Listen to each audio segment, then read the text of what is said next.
I chuckled hysterically, watching as my paddles stabbed the jellyfish further down into the icy water. Its tentacles billowed in every direction as it lazily floated past our kayak like a plastic bag. "Ooh!" Sarah shrieked in delight, paddling furiously. John, there's a big one over here!" "Must poke," I laughed, paddling to help her along. A heavy layer of mist rolled across the waveless ocean like a second surface, the island on the distant horizon muted to an indistinct gray sliver. The kayak rocked side to side in the water, a dark, murky abyss stretching into oblivion below us. Only the jellyfish, with their muted colors and dead, haphazard movements dotted the blackness, fleshy, bulbous stars in the ink. "Do they sting, you think?" Sarah muttered to the water as she leaned over and jabbed at one, giggling with glee as its head inverted and its tentacles flayed out like rotted skin. Maybe? I shook my head. I'm still baffled cold water jellyfish are even a thing. How the hell is there enough food for them in frickin' Alaska? What do they even eat? Sarah cocked an eyebrow, shaking the fleshy blob off her paddle. Like krill? No, wait, that's whales. Fish, I think? I looked down to the water. Or really small fish? Plankton? Several faint splashes echoed from the boat behind us on the near horizon. I glanced over my shoulder to see the silhouetted behemoth rocking softly in the mist.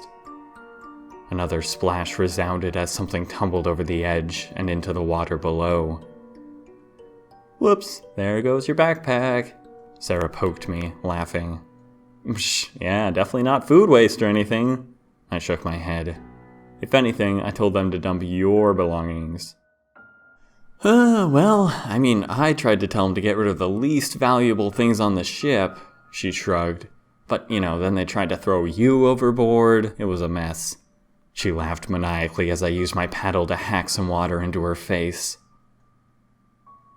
We settled back down to silence after some time, the only sounds audible the soft water lapping against our kayak. Sarah slowly pulled her glove off as we simply sat and took in the serenity of it all. She balled her pale, frigid hand into a tight fist and pressed it against her cheek. My own hands fought for warmth as well, the kayak shifting slightly as I fidgeted my fingers out of the glove holes and balled my fists. My own skin felt deathly cold against the warm flesh of my palm, and I found my eyes straying back towards the boat.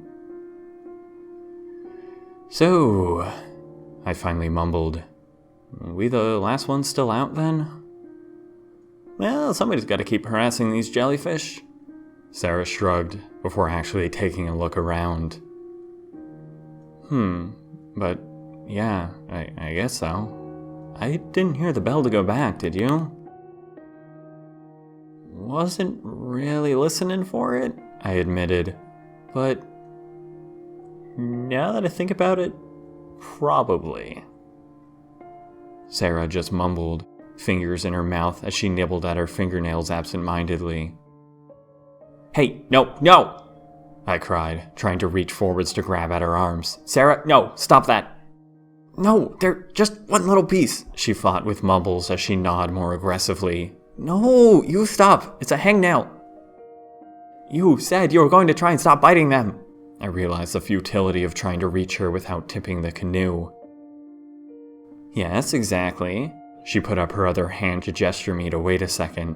"Right after this last little bit."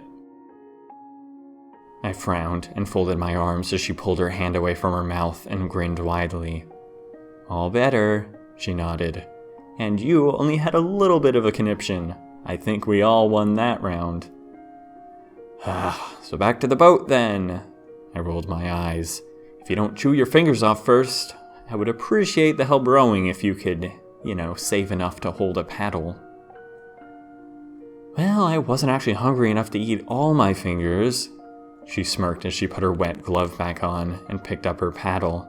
"But I think I can handle the extra calories now, just to spite you." I chuckled, dipping my paddle below the murky water and beginning to row towards the boat lying slightly obscured in the haze.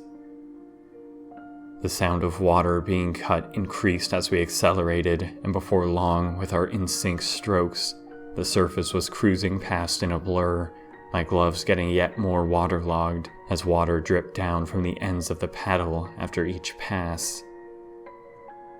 Finally, the hull of the boat was visible as a large mass in the haze, the name Mist Cove painted dully on its side. It swayed silently in the tide. The off-board ramp to load our kayaks wasn't out, however, the inaccessible vacant deck towering above us as Sarah and I approached. "Wasn't it on this side?" I questioned, looking up and squinting. "The starboard side," Sarah echoed slowly, paddle strokes dying down as we skimmed to a stop. "Or wait, port side? I don't know, fuck nautical naming conventions." "Well, regardless," I thought aloud, beginning to paddle again. "I guess I was wrong."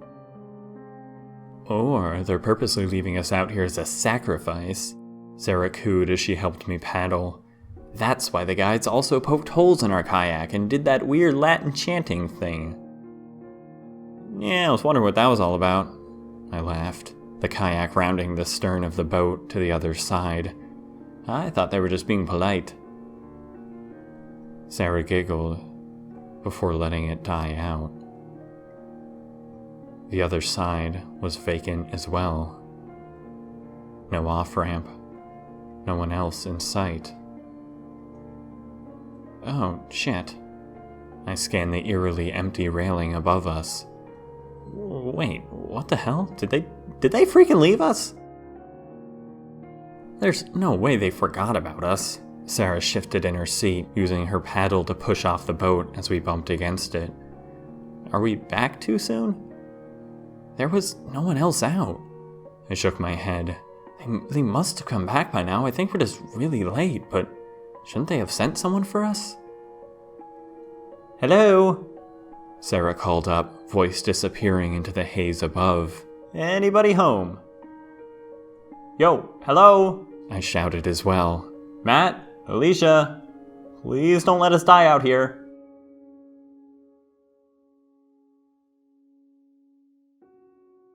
My head cocked upwards to listen for a response, but the seconds began to tick by. Then the minutes. "Hello?" Sarah called again, rapping against the hull with her paddle. "I really don't want to swim in this. Anyone there?" What the hell is going on? I just murmured to myself, beginning to paddle again. Sarah looked back at me questioningly as I hurriedly worked my paddle to push us away from the behemoth. "Just want to get a look on deck," I nodded to her. "There's gotta be someone milling around up there who can see us." I dropped my paddle fin into the water to drag us to a halt as soon as the deck was in view. My eyes flicked around nervously, my body subconsciously leaning forwards to try and get a better look at the deck in the accumulating mist. "I don't see anyone," Sarah muttered. "Where the hell are they all?" I again felt the stabbing pain of frost at my fingertips, my gloves squelching with ice water as I balled my fists. "Well, shit," I pondered. I don't know, I guess we could just climb up. I could maybe reach up there if I stood up." "I couldn't." Sarah turned to me, eyes showing some genuine concern. "Well, I would help you up if I was feeling generous." I cocked an eyebrow, trying to ease the tension. "But what about our kayak?" She just looked back to the boat. "It'll float away. Shouldn't we just wait until someone comes out to look for us?" "Well, yeah, probably." I sighed, sniffing as the frigid air cut into my eyelids. "Maybe we'll wait another 5 minutes?" Wait, what was the distress thingy again? Sarah racked her brain. Like, the thing with the paddles. Oh, shit, I don't remember. My face scrunched. Fuck, like an X, right? Or, no, wait, it was just like raising your paddle into the air straight above you? I don't think the specifics really matter so long as we get someone's attention. Right, she nodded as I raised my paddle and slowly waved it back and forth. She quickly did the same. 5 minutes passed. Then another 10. The water was beginning to churn around us in increasingly large swells, the mist and fog now so thick it would have been difficult for anyone on the boat to see us, even if they were looking. And worse yet, my peripheries blurred with a sudden twitch of my lids as a snowflake landed in my open eye. I flinched and looked up to see countless silent flakes beginning to descend from the murky, gray sky, the clouds churning just like the water beneath us. Sarah was beginning to shiver. I had been shivering for some time now. Alright, fuck this. I shook my head. That's long enough. I'll try and find a way to tie the kayak to the boat, but any longer like this and I won't have the strength to climb up anyway. We're going. Sarah didn't protest, and we began slowly paddling back towards the boat.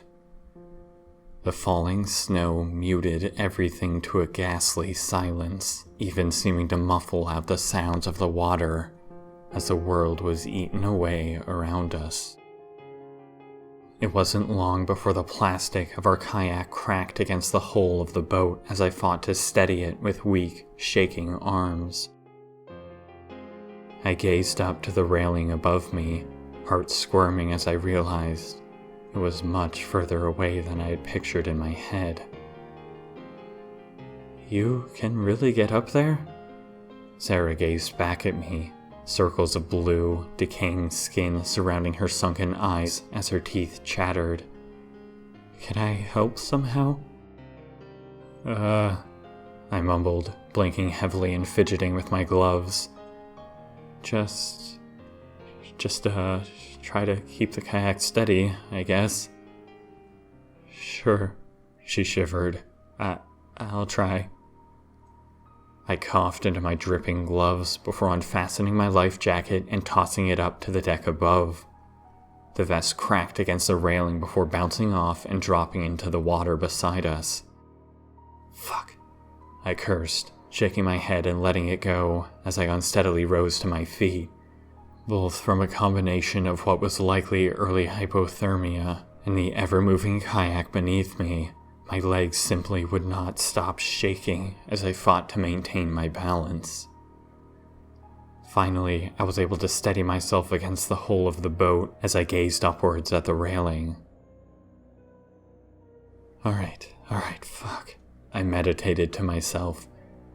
I got this. The shivers came and went in waves, and I clenched my fists for warmth one last time before jumping upwards and slapping my hands against the railing. The kayak kicked out from beneath me, Sarah shrieking as it nearly tipped. My hands grasped at the wooden bar, my legs dangling just feet above the frigid water. Squeaks came as my wet gloves slid along the slippery railing, and I quickly dropped one hand as I struggled to keep my grip. I slapped my hand against myself until the glove came off and re-grabbed the railing with a hard flail. Finally, my bare hand was able to get a decent grip, and I was able to remove my other glove as well. They both hit the water and began to immediately float away. The longer I dangled, the less strength I knew I would have to actually hoist myself up, so in a combination of panic and fear, I was miraculously able to exert more effort than I had done in the past year combined and clamber my upper body up onto the railing. My breaths came hard and ragged, my arms pulsing with alternating pain and frozen numbness. Woo! Fuck yeah! I wheezed to the deck, flopping just a little more to tip my balance until I was able to pivot my legs over the railing and crash onto the boat. I simply lied there for a few seconds, catching my breath and trying to refocus my vision before I heard Sarah call out. "John?" Her voice was pale and weak. "You okay?" "Super!" I wheezed back, shakily getting to my feet and peering over the side to her. "Okay, let me look for an offboard. Oh, yeah, wait. Why didn't we think of this before? I'll just let down the offboard ramp thingy and we can take the kayak on ourselves." I paused, looking behind me. Or I guess I could just find Matt or someone. Sarah just shivered below me, gaunt skin stretched around her blue-tinged face. Her irises were dull and ringed with black sludge. "Right, okay?" I nodded to her. "Let me find someone real quick and we'll get you and the kayak on board, cool?" She just nodded softly, but looked to be holding on to words, or holding back vomit. "Wait, what's wrong?" I leaned over further. "Sarah, are you okay?" "Please, just get someone." She shook after some time. I'm fine." "Okay." I hastily staggered out, turning and running into the main cabin space of the boat. The door creaked as I stepped over the threshold and peered inside. There was no one. The room lazily drifted back and forth as waves rocked the boat. Snow tapped gnarled fingers against the windows, but the chairs were empty. The fireplace was off, the lights all dark and the curtains half drawn. I closed the door again as I stepped out, making my way to the main dining area to see the same empty scene. The area was at the bow of the boat, entirely surrounded by windows, meaning all I could see was the white void of fog stretching out in every direction as the empty chairs stared back at me. "Fuck," I whispered to myself. Frantic now, my wet boots squeaked along the deck as I knocked on several doors before running back to Sarah, debating seriously for some time, going down into the engine room to see if the mechanic was still around or if everyone else had gathered there for some reason. Instead, I decided to simply let Sarah on myself before wasting any more time. The outboard ladder clacked against the side of the hull with a sharp snap as I tossed it over, and Sarah's bleak eyes gazed up to me. "Listen, I have no fucking idea where anyone is."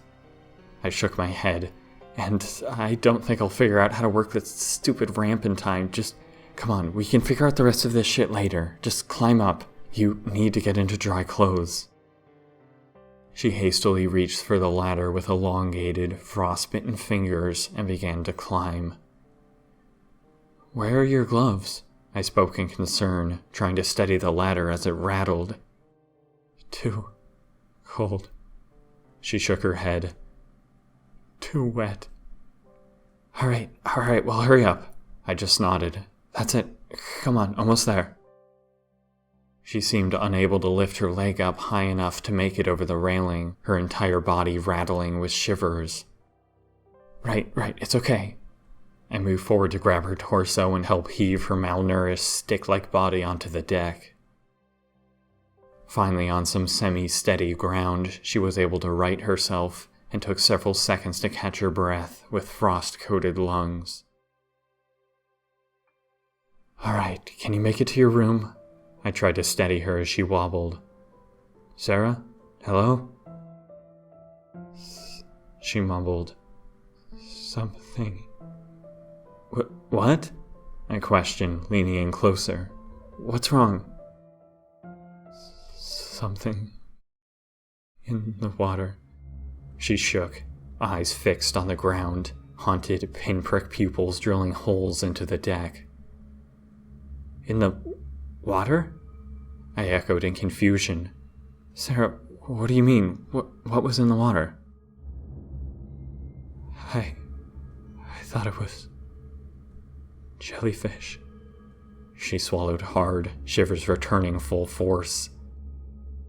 But it had hair.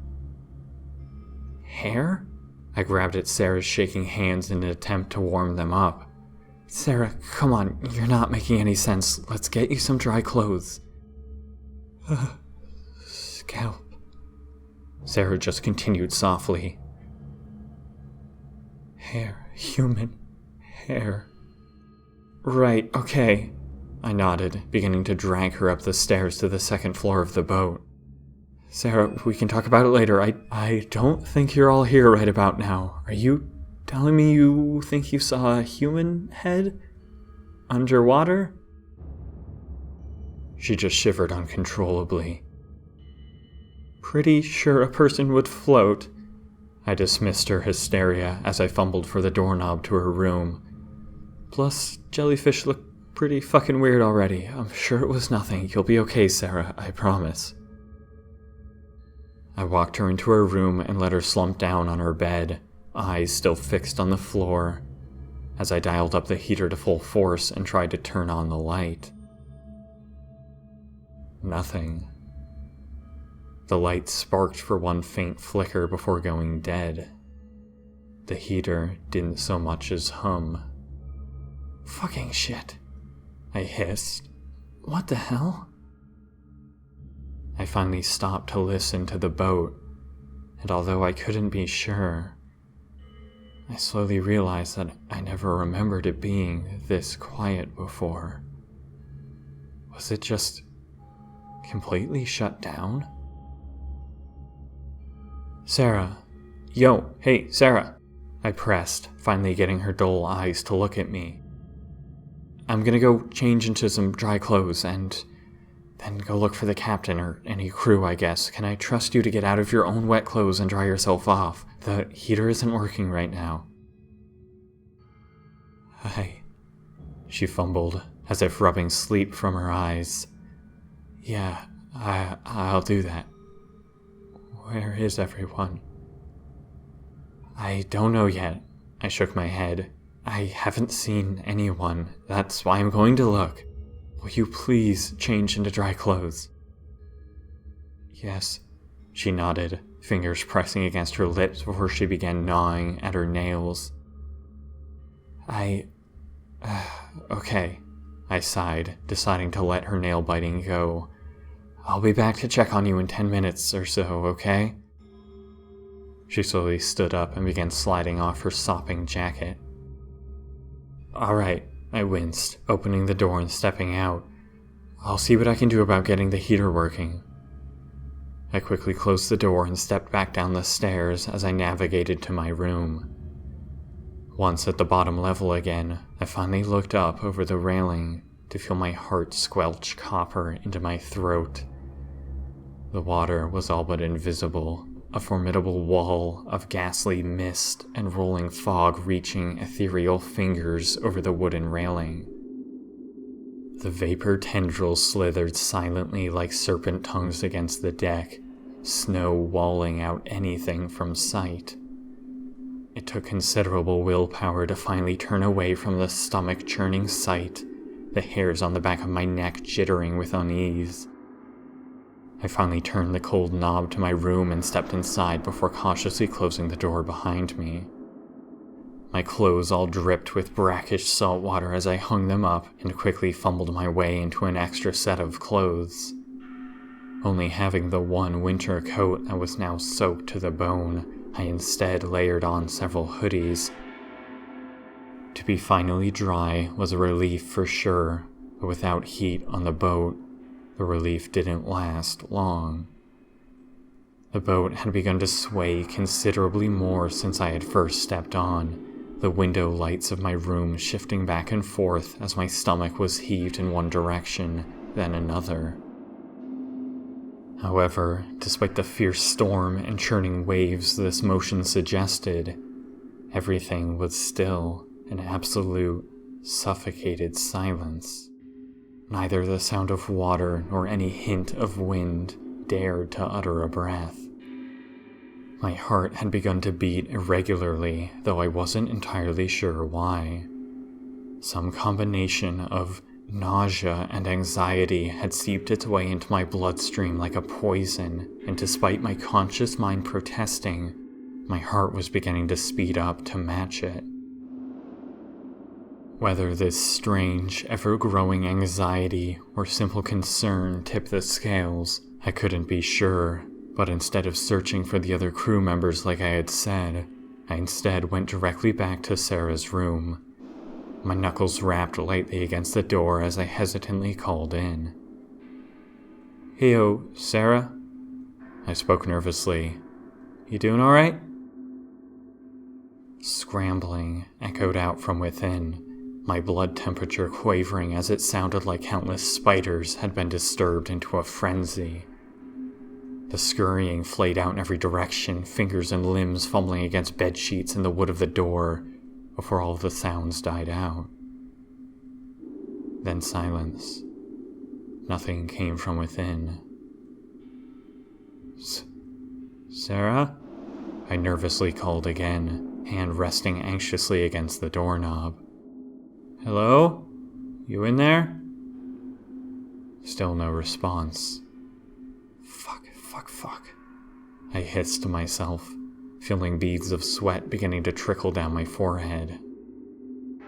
I slowly tested the handle to find it unlocked, and shakily swung the door open. Sarah's dark figure sat on the bed, facing away from me. Beads of sludgy water continued to drip from her hair that fell down in twisted, wet tendrils. Her pale skin radiated a ghastly bone white as she was stripped down to just a soggy t-shirt and her cargo pants. "Sarah?" I stopped cold. "You okay? What's going on?" Her head snapped around, hand falling from her mouth as she buried it beneath her leg. Her eyes were as sharp as daggers, irises sludgy, nauseating discs of intensity, dotted with pupils so small they barely appeared at all.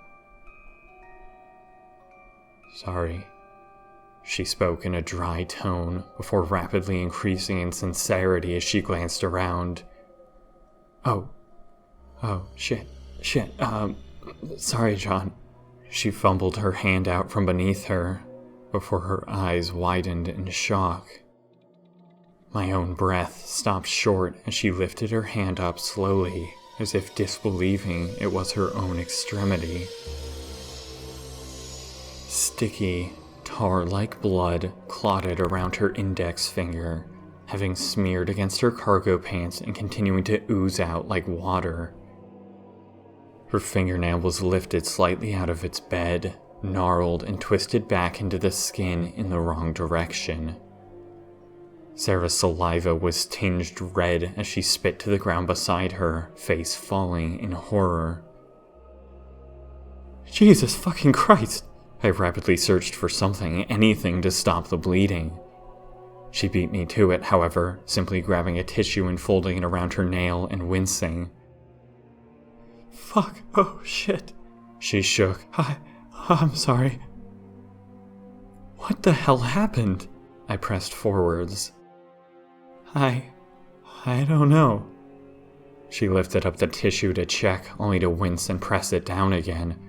I don't remember. I must have been biting at it, and then maybe the boat rocked unexpectedly. Oh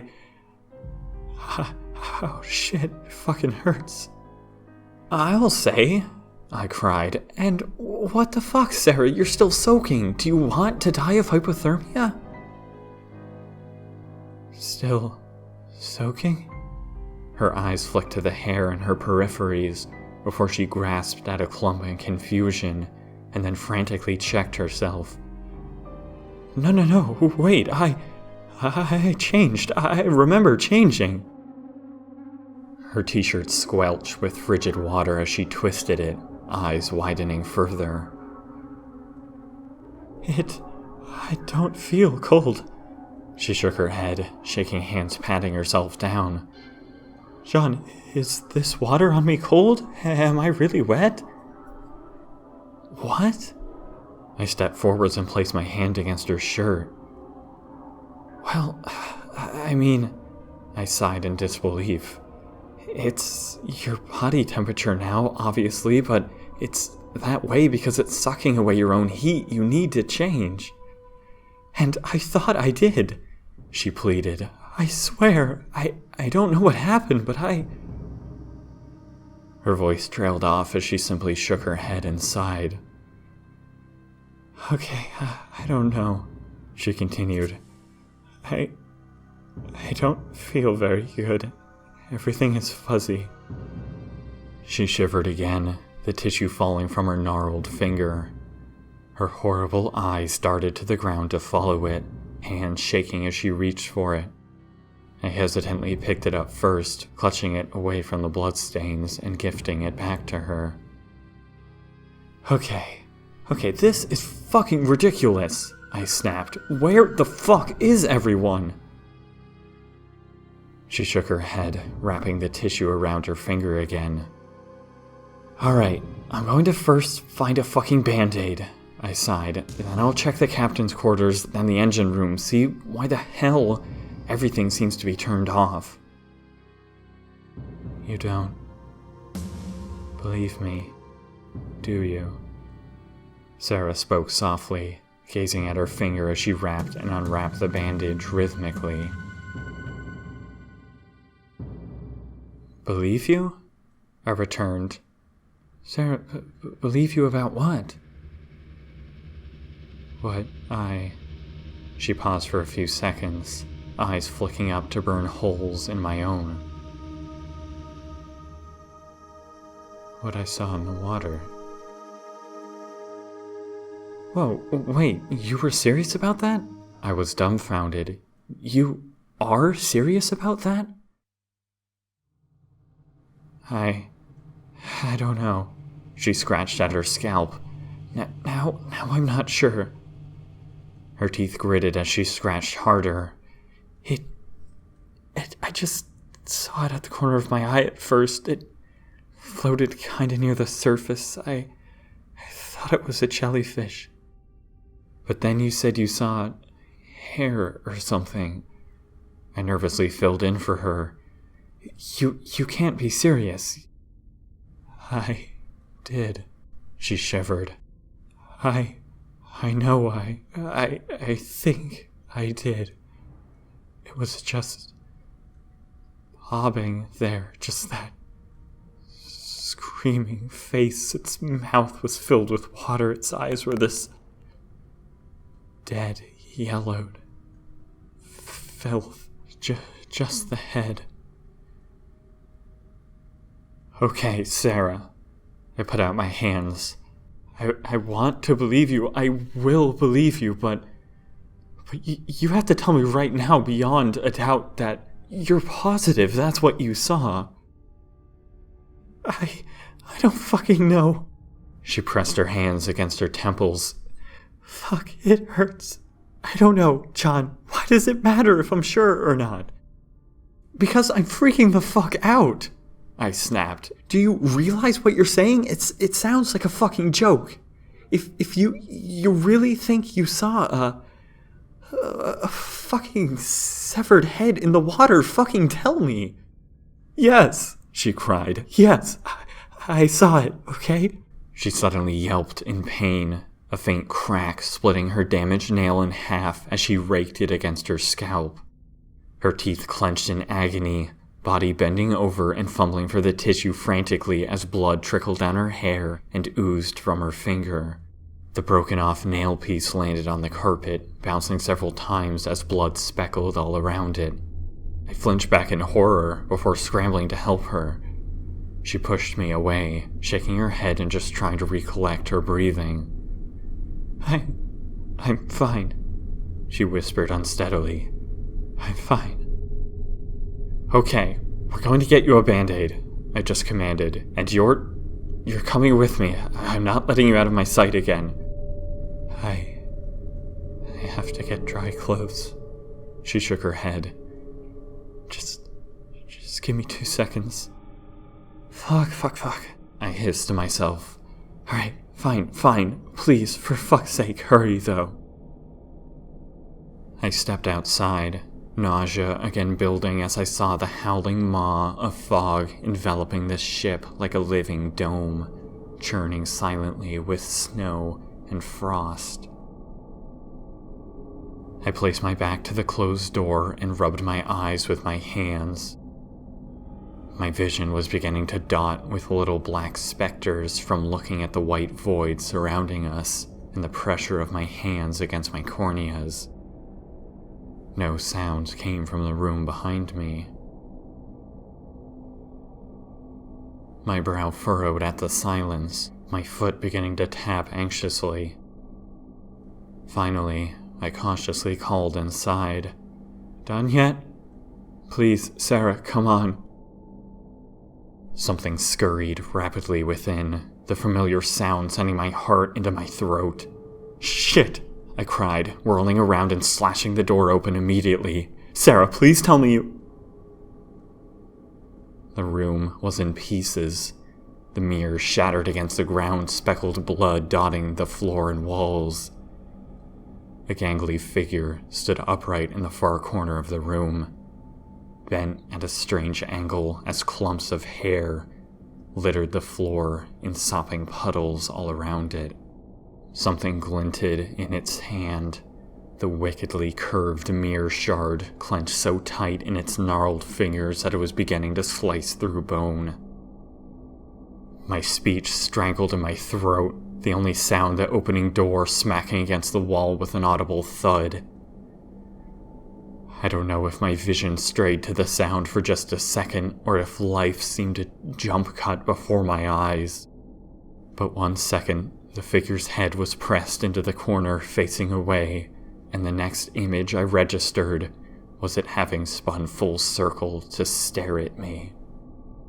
Its grisly teeth were littered with flesh, the pale, stripped-away skin of its fingers now stuck in between bloodied teeth.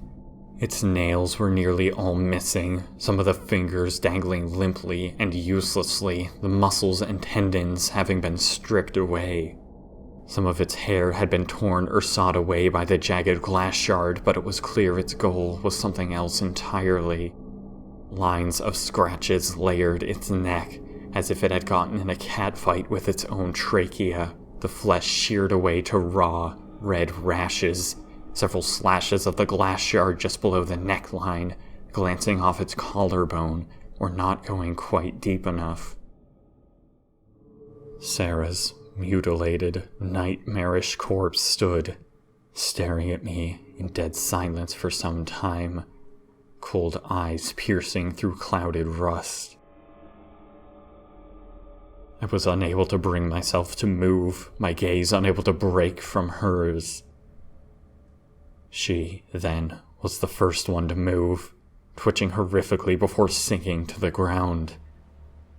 Then came the scream. The gut-wrenching, drawn-out wail that started soft but quickly escalated into hysterical agony as Sarah's gaze fixed on the ceiling and she rolled side to side. Her raw flesh dripped with stale blood, no part of her body able to touch anything without spilling more gore. Her gruesome, shredded fingers curled in on themselves as her eyes bulged with terror and her ragged breathing quickly left her to hyperventilate. She was asphyxiating fast, or rather believed herself to be as she clawed at her neck and gasped for air. I felt my senses leave me to mute terror, my hands splaying out uselessly. Sarah's screams finally ebbed away as she seemed to lose the breath required to do so, hysterical sobs now trailing bloody tears down her face as she continued to rock back and forth. "My skin," she muttered over and over, eyes unfocused and dim. "Where is the skin?" I'm going to get help." I just shook helplessly, afraid to even touch her raw flesh, as I was sure it would be agonizing. Stay here." No, she shrieked in terror, yellowed bones of her hand showing as she put the mangled limb out to grab at me. "Don't leave me. It hurts. It hurts." My heart threatened to close off my airways as it struggled its way up my throat. It hurts. She continued sobbing, fingers twitching as she curled into a tighter ball. Sarah, I fought for words. I don't know what the fuck to do. Oh, Jesus Christ, what do I do? Her eyes darted to me, and whether a trick of the light or not, I watched them suddenly bloom with a vile yellow, as if her irises were flayed open. The color sent needles through my chest, my skin crawling with countless insects trying to burrow their way in. My vision cut out without warning, and when it finally flickered back into view, everything was fuzzy, distorted. I saw nothing but pure white, the violent hue slowly darkening to a gray as several snowflakes landed in my eyelashes. I jolted upright, having been collapsed on my back, staring up at the sky.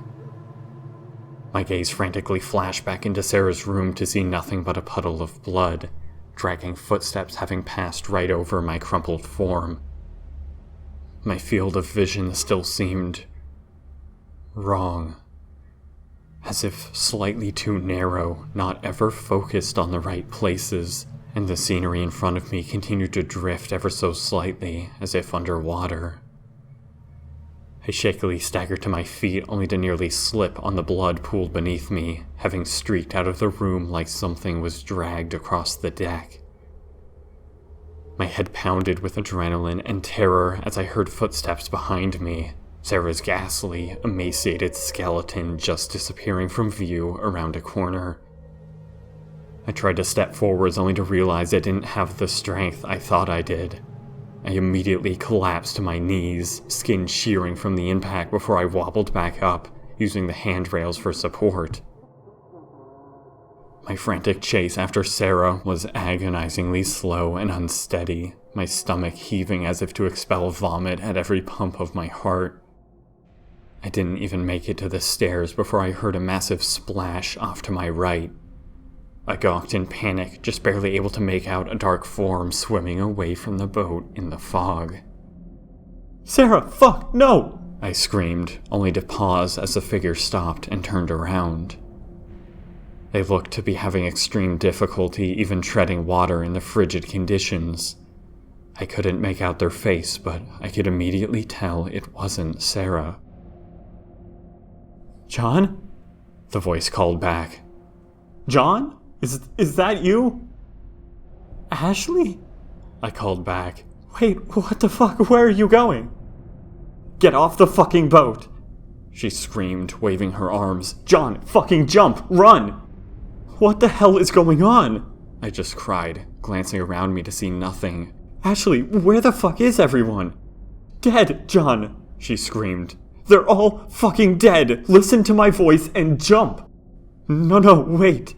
I cried, trying to keep her in my view as I scrambled around the corner and down the stairs to get closer. What the fuck are you talking about? You'll drown in there! Whether she responded or not, I couldn't tell, because my hearing shattered to nothing with a pulse of terror as I rounded the bottom of the stairs to the first floor. Sarah's smile reached her ears. Flayed flesh slit open like ripe fruit as I caught the final seconds of the glass, sawing back and forth until it split out the back of her neck. She sat, calmly perched atop the railing, right up until the moment her trachea spilled out like rubber tubing and her gashed-out throat twisted back on itself. Her head snapped against her shoulder, tethered merely by a few sinews, and she dropped off the side of the boat like a limp doll. Her mangled corpse hit the water with a dead splash, the lightly twitching, mutilated body immediately beginning to sink down into the abyss. I dry-heaved into my hands, the world spinning relentlessly as I pulled myself away from the scene. John! Ashley's voice cried out from somewhere in the mist. Hello? I can't find the kayak. I couldn't find the words to respond, every grisly frame of the previous event flashing through my mind at once. John! She screamed. Was that you coming off the boat? No. I finally managed to croak out, unsteadily making my way towards her voice. That was Sarah. I swallowed bile, the tangy, acidic taste forcing more into my mouth. She, I wavered, seeing Ashley's shivering form coming into view as she treaded water. I can't hear you, she called back. John, why are you mumbling? I gazed down at my hands, only to stagger to a slow stop. I let my mouth fall open, the bile I thought I had been tasting spilling forth in a sickly torrent of gore. The frigid wind immediately howled between my mangled fingers, flesh flapping with enough pain to cut my breathing and splotch my vision with dark red. My tongue ran along teeth stuffed with tasteless, slimy skin. I felt the needle-like prickles of nail splinters threaded through my bleeding gums and piercing my tongue as it passed. They all killed themselves, John, Ashley called out, far weaker now, as if her mouth was filling with water. She was clearly beginning to drown. I spit hysterically, watching more crimson-saturated saliva clatter to the deck. I tried to rotate my mangled hands, only to realize they were again in my mouth, my panicked breathing just my teeth grinding at bone. Everything vibrated a vile, sickly yellow as I grasped what fingers I could still move together and fell to the deck, trying to force them beneath me. I found it. Ashley's voice was distant and faint. John, the kayak. She was silent for a while longer as water splashed. Jump, she cried. John, jump now! My hands felt as if they were being forced against a belt sander, the brutal, icy wind tearing across exposed bone and pushing sticky, clotted blood sideways against my palms. I struggled to my knees with dark, pulsing vision, consciousness fading in and out like the rhythmic motion of the waves. My hands screamed in agony as I forced myself up against the railing and heaved myself to lean against it, my strength quickly disappearing. There was no way I was going to make it over the side. I heard the frantic splashing of Ashley's paddle as she floated into view just below me. Oh, fuck, she panicked as she saw me, steering away as blood dripped down into the water below. John, if you don't jump now, you... Not... boat... I mumbled nearly incoherently, not even sure where I was looking anymore. Its eyes... yellow... sick... spreading... John? Ashley cried, beginning to paddle away. Sarah looked at... corpse eyes. My mouth fell numbly open, and I looked at Sarah's. Yellow. The word muted to blurry colors as I felt weight crash down on me. Ashley didn't speak again, my last fleeting vision of her eyes widening in horror as she locked gazes with me. And everything cut to black.